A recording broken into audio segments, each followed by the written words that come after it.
म बालेन्द्र शाह नेपालको सार्वभौम सत्ता र राजकीय सत्ता नेपालको सार्वभौम सत्ता र राजकीय सत्ता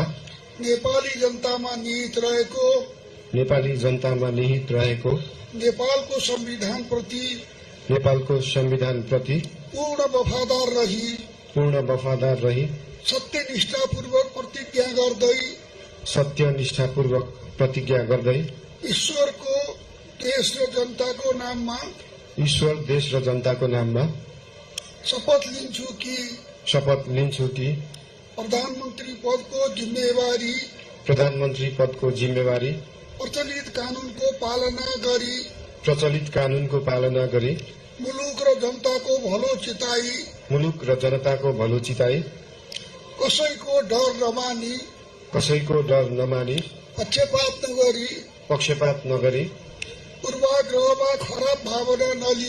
पूर्वाग्रह वा खराब भावना नलिई ईमानदारीका साथ गर्नेछु र आफ्नो कर्तव्य पालनको सिलसिलामा आफूलाई जानकारीमा आएको कुरा म पदमा बहाल रहँदा वा नरहँदा जुनसुकै अवस्थामा पनि